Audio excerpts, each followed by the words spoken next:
When I was a kid, I used to go to summer camp every year. It was one of those things I really looked forward to every year since I loved camping. One year, I had a particularly weird experience that was one of those situations that was both scary at the time and, in some ways, kind of funny when looking back on it. Back when I was 14, I was assigned to a cabin with several other boys, like in other years. A couple I knew from past years. A few I didn't. One particular boy was a guy named Wade, who was kind of weird in an almost but not quite nerdy way, like the kind of guy who liked to play sports, but who also liked D&D, and who would fire off random trivia. He was there with his fraternal twin brother, but because of some snafu on the part of the camp, they had been assigned to different cabins even though siblings who were close in age were normally assigned to the same cabin, barring a specific request otherwise.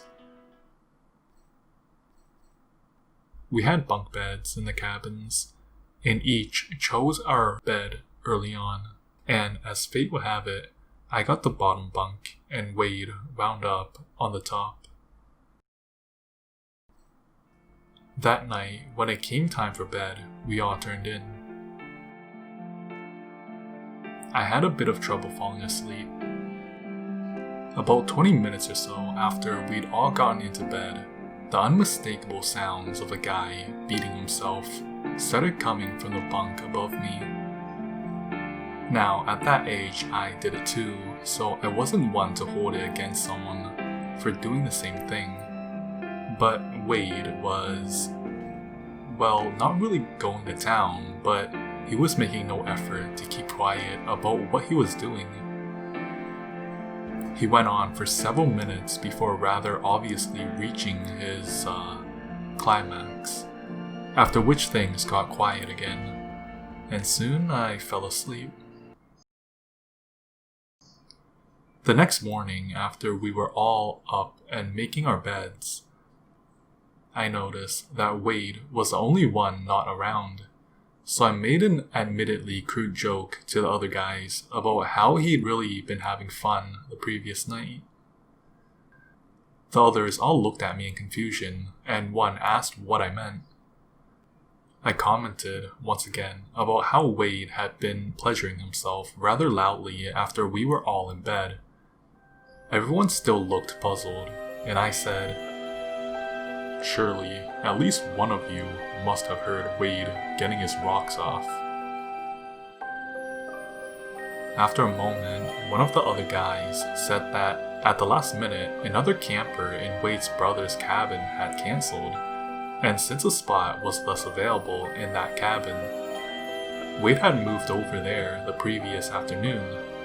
He had never slept in our cabin. Baffled, I looked up at the top bunk to see just a bare mattress, and glancing down to where Wade had dropped his stuff the previous morning, I noticed that his stuff was gone. I was now as confused as everyone else had been a few moments ago. If Wade had never been up there, then who'd been pleasuring himself above me the night before? The other boys laughed and accused me of dreaming the whole thing up. But when I later mentioned it to one of the counselors there, he grew quiet for a few moments before saying that there has been a story going around the camp for many years of a teenage boy who had drowned to death, and whose bed had been the one above mine. As the story went, his ghost supposedly haunted that cabin. But the counselor, like many other people, had always dismissed it as nothing more than a story told around the campfire. That is, until now. Now, granted, I don't know that I hadn't actually fallen asleep and just dreamt the whole thing, just like my cabin mates had accused me of doing. I know it sounds quite absurd, but it seems so real. And I am positive that I was wide awake when it all happened.